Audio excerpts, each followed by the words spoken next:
स्वागत है आप सभी का फिर से एक बार आज की इस बाइबल स्टडी में।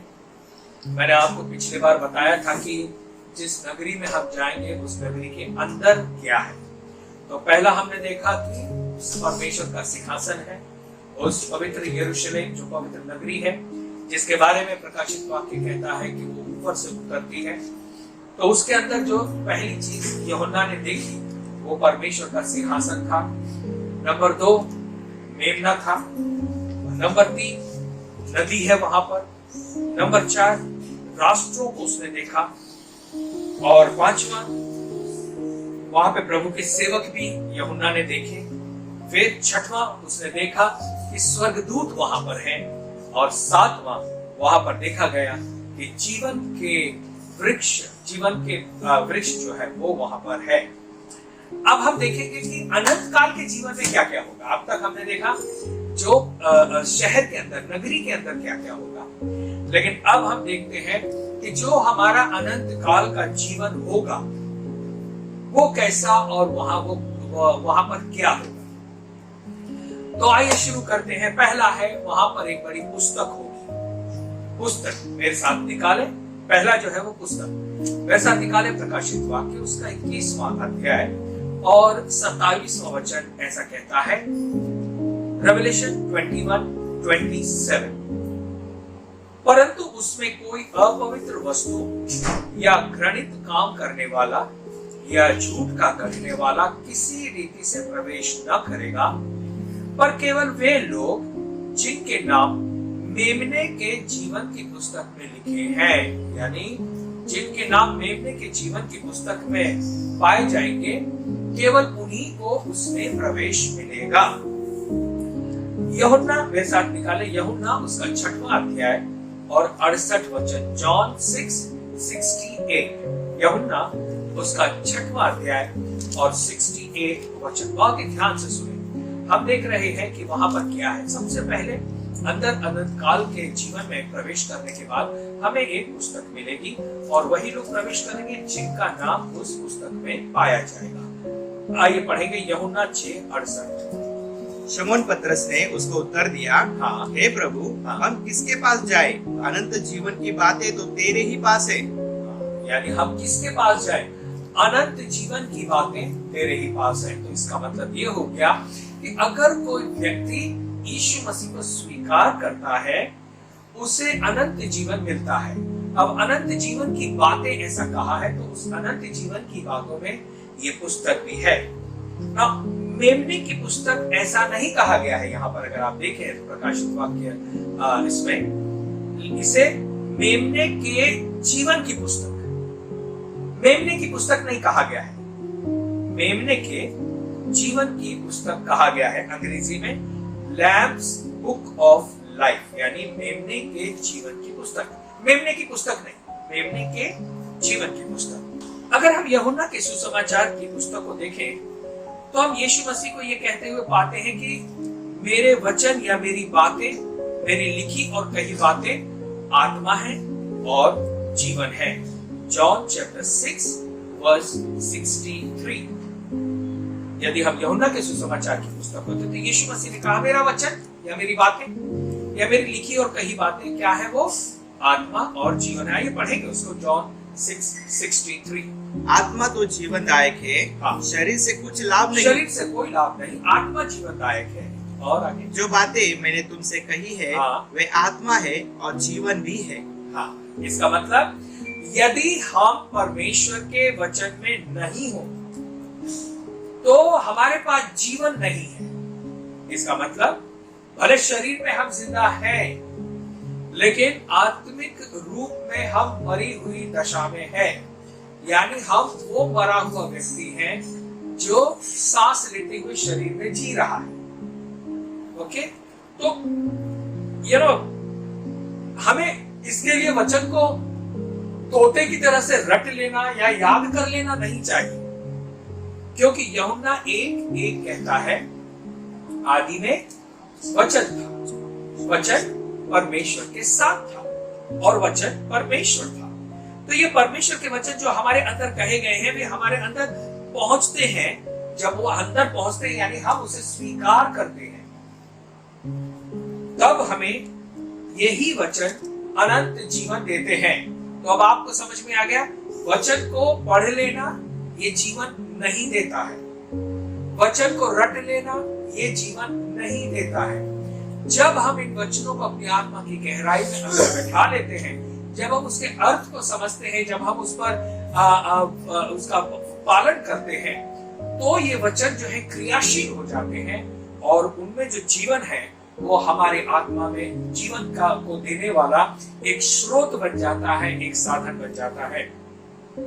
तो मैंने जैसे कहा कि अगर वचन हमारे अंदर नहीं है तो हम वो शरीर हैं जो बाहरी रूप से जिंदा है, ऐसा शरीर जिंदा है जो समय आने पर मर जाएगा, बस उससे ज्यादा कुछ नहीं होता है। अगर वचन हमारे अंदर है तो हम वो जिंदा आदमी है जो एक समय पर आकर मर जाएगा और सब खत्म हो जाएगा। इब्रानियों उसका 4 अध्याय 12वां वचन निकालेंगे, हिब्रूज चैप्टर 4 वर्स 12। इब्रानियों, क्योंकि परमेश्वर का वचन जीवित और प्रबल और हर एक दुधारी तलवार से भी बहुत चौका है। जीवित है, यहाँ पे कहता है परमेश्वर का वचन क्या है, केवल लिखा हुआ पुस्तक में काली स्याही से लिखा हुआ ही नहीं है, ये वचन जो है वो पूरी तरह से जीवित है और आगे और प्रबल और हर एक दुधारी तलवार से भी बहुत चौका है। और प्राण और आत्मा को और गांठ गांठ और गुर्दे गुर्दे को अलग करके आर पार छेदता है। इसका मतलब इसमें इतनी सामर्थ है और ये क्रियाशील है। तो वचन इसका मतलब लिखा हुआ चीज नहीं है, या ये कोई डॉक्यूमेंट भी नहीं है जो परमेश्वर ने आपको दे दिया है, बस उसमें क्या लिखा है जानो नहीं जानो बस दे दिया, ऐसा नहीं है। इससे कई बार हम बाइबल की बहुत रिस्पेक्ट करते हैं, हम कई लोग जो है वो हद से ज्यादा बाइबल की इज्जत करते हैं और सालों साल वो बाइबल संभाल के रखते हैं, लेकिन इसलिए परमेश्वर ने अपने वचन हमारे हाथ में नहीं दिए कि हम उसको बंद करके संभाल के कपड़े में लपेट कर एकदम नई बाइबल बना के रखें, ऐसा नहीं है।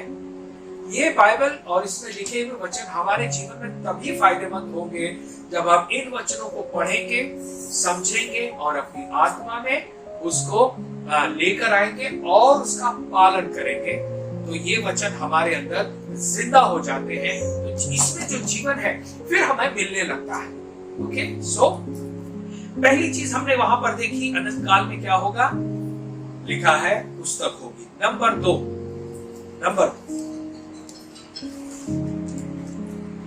जीवन का सोता, स्प्रिंग ऑफ लाइफ, जीवन का सोता, स्प्रिंग ऑफ लाइफ। प्रकाशित वाक्य 21:6, प्रकाशित वाक्य 21 यानी 21 और उसका 6। फिर उसने मुझसे कहा, ये बातें पूरी हो गई है। मैं अल्फा और ओमेगा, आदि और अंत हूँ। मैं प्यासे को जीवन के जल के सोते में से सेंत में पिलाऊंगा। तो दूसरा अनंत काल के लिए हमारे पास क्या होगा, जीवन के जल का सोता होगा जिसमें से हम पानी पिएंगे। यूहन्ना 4:14 भी पढ़े, जॉन चैप्टर 4 वर्स 14। यूहन्ना 4:14।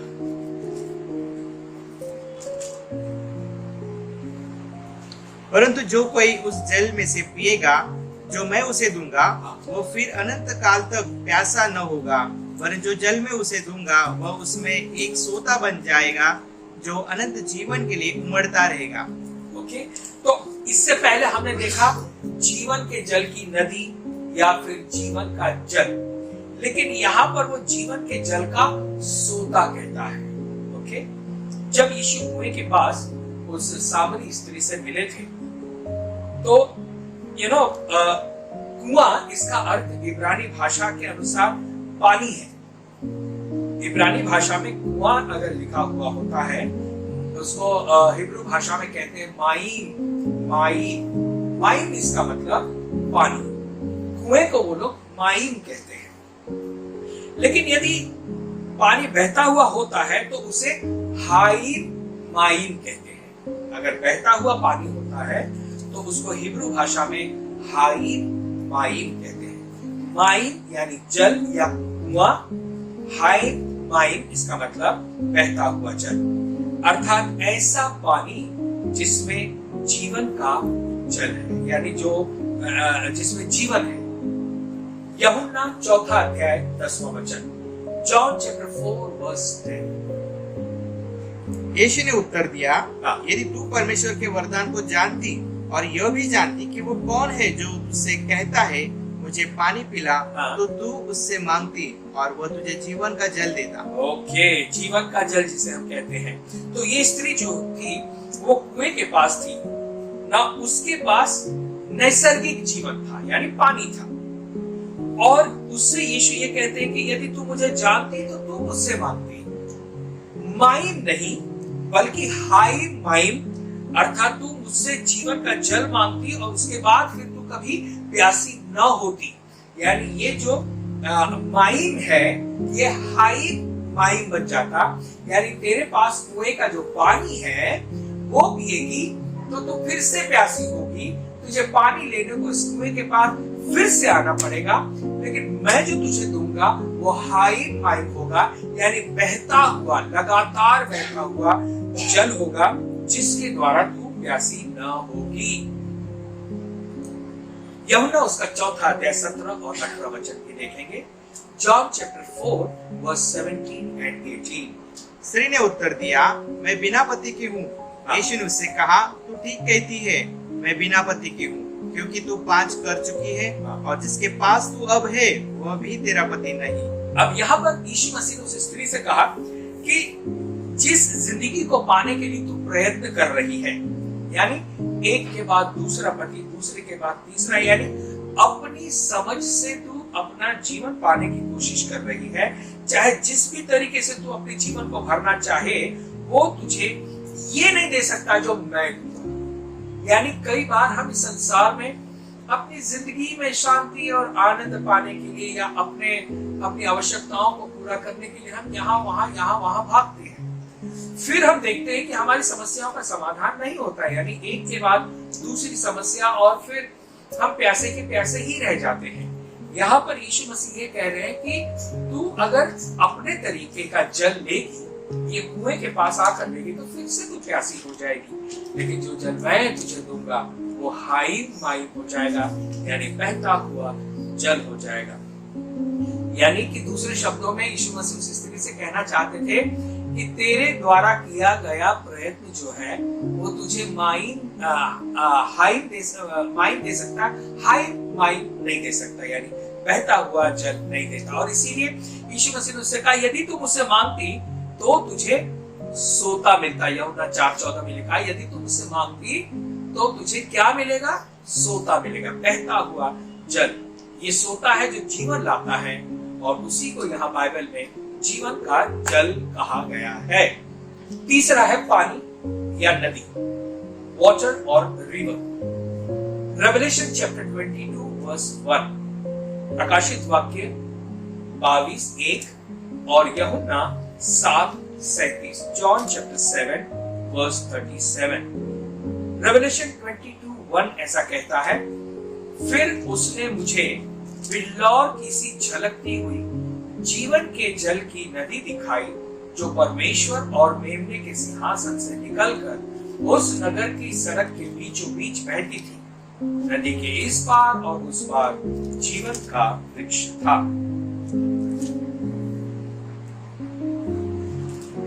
अब जानते हैं जो नदी होती है वो सोते से बहुत बड़ी होती है। सोता यानी नदी का उगम स्थान, जहां से नदी शुरू होती है। ओके, लेकिन उगम एक ही है।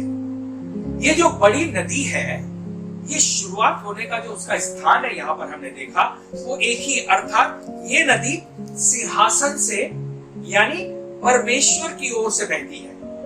ये जो सोता है वो कहां है? परमेश्वर के सिंहासन के पास। और ये जो आगे चलकर बड़ी नदी बन जाती है, इसका उगम जो है वो परमेश्वर के सिंहासन से है। ये हमें पवित्र आत्मा को दर्शाता है। लिविंग वाटर, पवित्र आत्मा क्या है? जीवन का जल है। पवित्र आत्मा जीवन का जल है।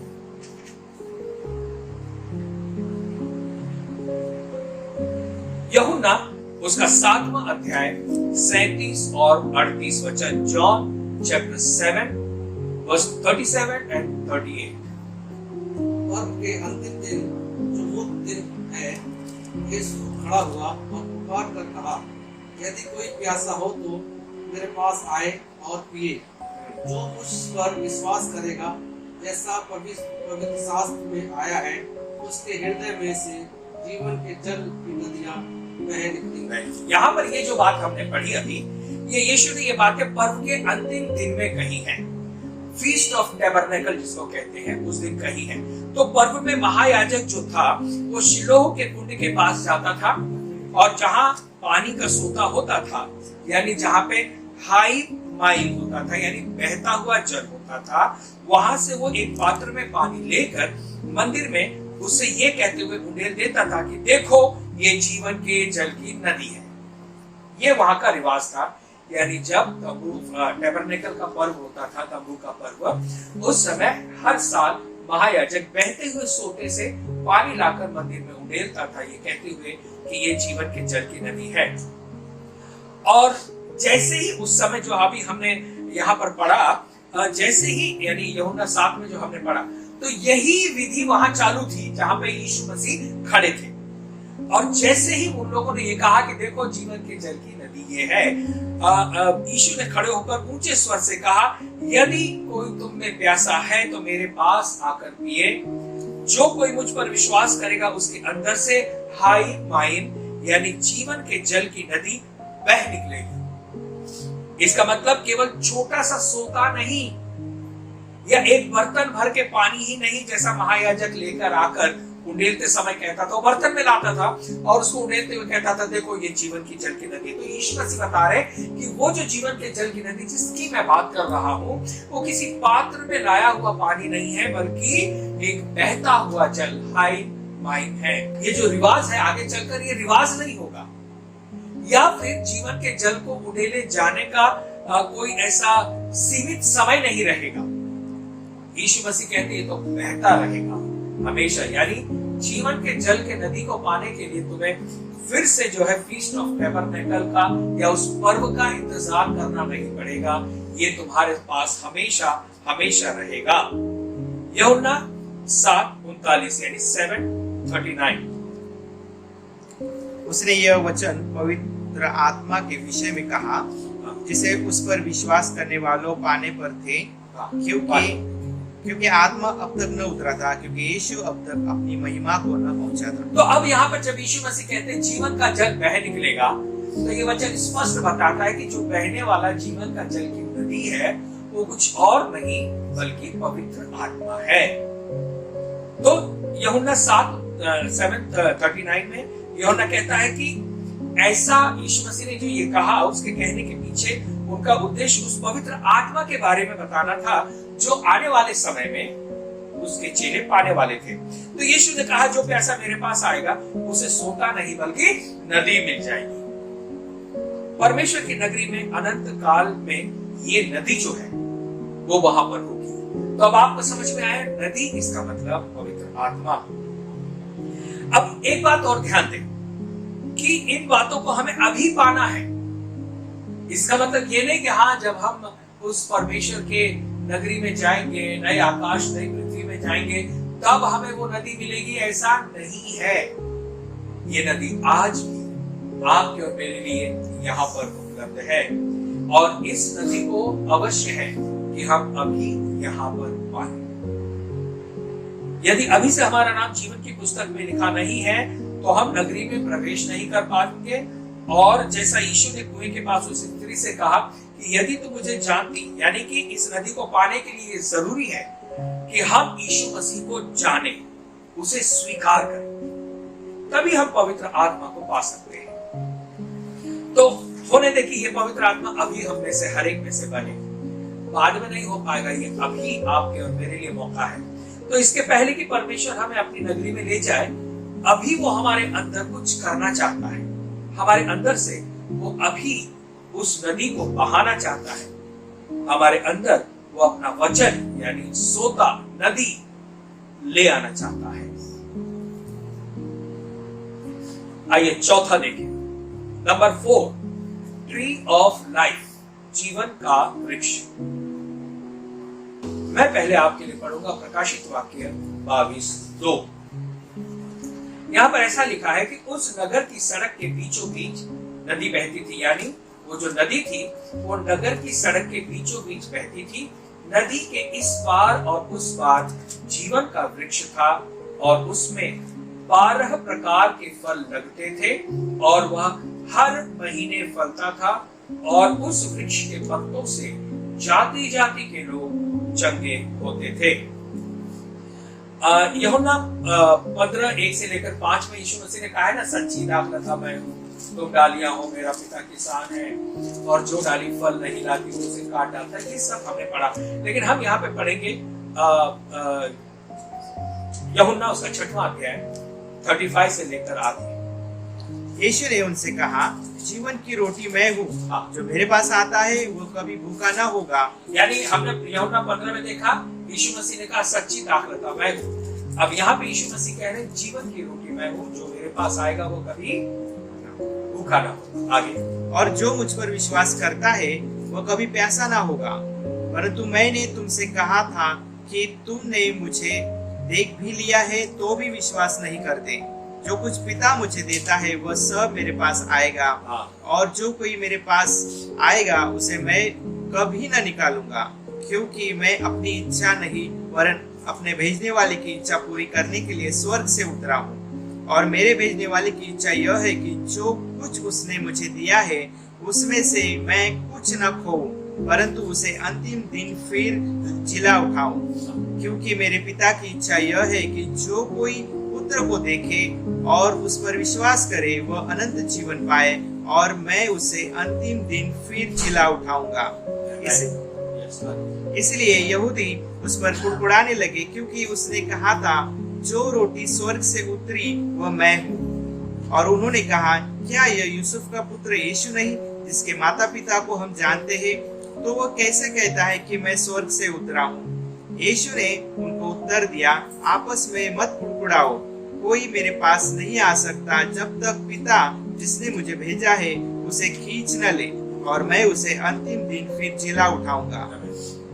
यहाँ पे जैसे मैंने आपको बताया यूहन्ना 15:1 में सच्ची दाखलता मैं हूं, यानी यहाँ पे एक पेड़ की यानी लता दाखलता की बात करता है। आगे बढ़े उससे पहले हम देखेंगे लकड़ी, इसको इब्रानी भाषा में क्या कहते हैं।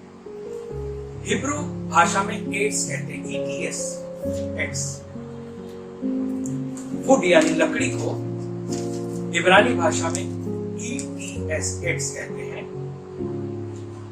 जिसका अर्थ है पेड़ या बहुत सारे पेड़ या लकड़ी, पेड़ या ट्री और ट्रीज, पेड़ या ढेर सारे पेड़, लकड़ी या फिर ऐसे कई चीजें जो लकड़ी से बनती हैं। उसका और अर्थ है स्टिक यानी छड़ी, लकड़ी का खंबा जैसा,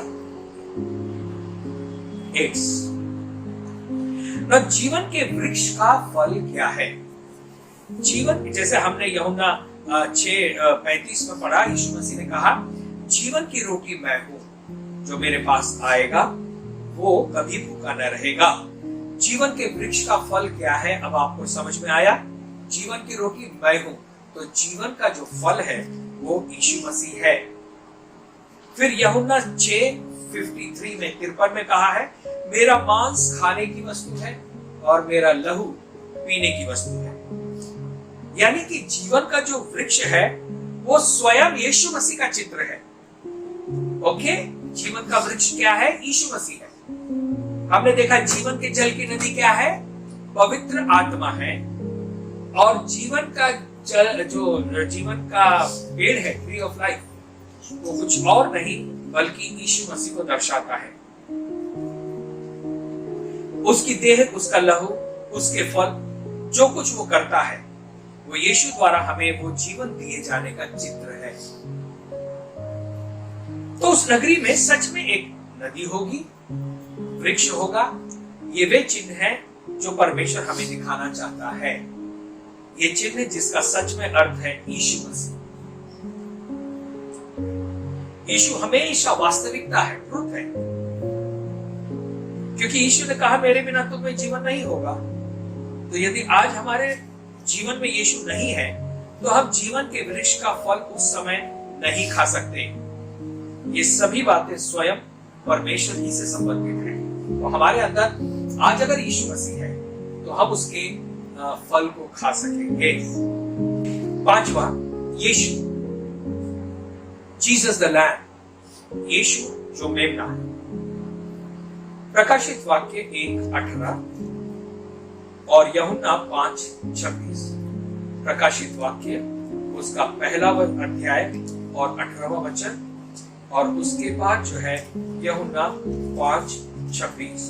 मैं पढ़ूंगा। यह प्रकाशित वाक्य 1:18 में ऐसा लिखा है, मैं मर गया था और अब देख मैं युगाल युग जीविता हूं, और मृत्यु और अधोलोक की कुंजियां मेरे पास हैं। यीशु मसीह के पास मृत्यु और अधोलोक की कुंजियां हैं। अब हम पढ़ेंगे यूहन्ना 5वां अध्याय 26वां वचन, यानी जॉन चैप्टर 5 वर्स 26। से पिता अपने आप में जीवन रखता है, उसी रीति से उसने पुत्र को भी ये अधिकार दिया है कि अपने आप में जीवन रखे। यहाँ पे प्रकाशित वाक्य में यीशु अपने बारे में कहते हैं कि मैं जीविता हूं। तो अनंत काल का जो जीवन है वो हमें अभी से है। अगर यीशु मसीह ने कहा कि मैं अनंत काल तक जीविता हूं, और अब जब हमने यीशु मसीह को स्वीकार किया है तो जो आने वाला अनंत काल का जीवन है वो हमें इसका इंतजार करना नहीं है, वो अभी हमारे अंदर है। यीशु ने कहा पुनरुत्थान और जीवन में है ना, यूहन्ना 11 उसका 25 और 26। और उसने ये भी पूछा कि क्या तुम उस पर विश्वास करते हो, इस बात पर क्या तुम विश्वास करते हो। तो यीशु जो पुनरुत्थान है, यीशु जो जीवन है, वो अभी है, आज के समय में है। भविष्य में होगा ऐसा नहीं है, वो आज है। यीशु मसीह कहता है कि मैं तुम्हें अभी जीवन देता हूं, अभी। तो ध्यान दें, जो भी परमेश्वर हमारे जीवन में करता है ना, वो सारी बातें इसलिए करता है ताकि उसका जीवन हमारे अंदर आ सके। दूसरा, परमेश्वर जो हमें जो करता है ना, वो हमें जीवन देने के लिए करता है। यूहन्ना 5:26 में यीशु ने कहा कि जिस प्रकार पिता स्वयं में जीवन रखता है, उसी प्रकार पुत्र भी स्वयं में जीवन रखता है। इसका मतलब यीशु कहना चाहते हैं कि तुम कहते हो परमेश्वर तुम्हें जीवन देता है। हाँ, मैं परमेश्वर हूं जो मैं तुम्हें जीवन देता हूं। ओके, आगे चलते हैं। नंबर 6, होली स्पिरिट यानी पवित्र आत्मा। 6वें नंबर पर पवित्र आत्मा। प्रकाशित वाक्य 11:11 और यूहन्ना 6:63, जॉन 6:63। 11:11 ऐसा कहता है, प्रकाशित वाक्य 11:11 ऐसा कहता है, परंतु 3.5 दिन के बाद परमेश्वर की ओर से जीवन का श्वास उसमें बैठ गया और वे अपने पांव के बल खड़े हो गए और उनके देखने वालों पर भय छा गया। यानी जब 2 गवाह मारे गए तो वचन कहता है कि परमेश्वर का श्वास उनके अंदर समाया और वो जीवित हो गए। श्वास या हवा और आत्मा, ये एक ही शब्द है। पढ़ेंगे यूहन्ना 6:63। आत्मा तो जीवनदायक है, शरीर से कुछ लाभ नहीं। जो बातें मैंने तुमसे कही है वे आत्मा है और जीवन भी है। यानी स्पिरिट जो आत्मा है, उसके लिए हिब्रू शब्द है रुआख, RUACH, रुआख। आत्मा के लिए इब्रानी शब्द है रुआख, RUACH। इसका अर्थ है ब्रेथ, विंड और स्पिरिट। ब्रेथ यानी सांस, हवा और आत्मा। आत्मा के लिए ग्रीक शब्द है pneuma, PNEUMA, pneuma, PNEUMA, pneuma. इसका मीनिंग भी सांस, हवा या आत्मा है। तो आत्मा को इब्रानी भाषा में रुआह कहते हैं और ग्रीक भाषा में न्यूमा कहते हैं। तो यूहन्ना 6:63 में और यूहन्ना 3:8 में अगर हम देखें तो वहां पे वचन कहता है कि आत्मा है जो जीवन देता है। ओके, आत्मा है जो जीवन देता है। अगर प्रारंभ में उत्पत्ति की पुस्तक 3:8 में हम देखें, जेनेसिस चैप्टर 3 वर्स 8 लिखा है, ठंडे समय में अर्थात दिन की वायु में, दिन की श्वास में या दिन की आत्मा में। तो जिस प्रकार प्रारंभ में यहाँ अदन की वाटिका में पवित्र आत्मा उपस्थित होकर कार्य कर रहा था, उसी प्रकार इस युग की समाप्ति में और अनंत काल में भी पवित्र आत्मा कार्य करता रहेगा। समझ में आया आपको? यानी जिस तरह से अदन की वाटिका में वो हवा थी, ठंडा समय था, वो जो आत्मा था उस समय पुरानी सृष्टि में था, उसी प्रकार से नई सृष्टि में भी होगा। तो पवित्र आत्मा को हम अदन की वाटिका में भी पाते हैं और जो नगरी उतरेगी यरूशलेम उसमें भी हम पाते हैं। 7वां विश्वासी, बिलीवर्स, विश्वासी।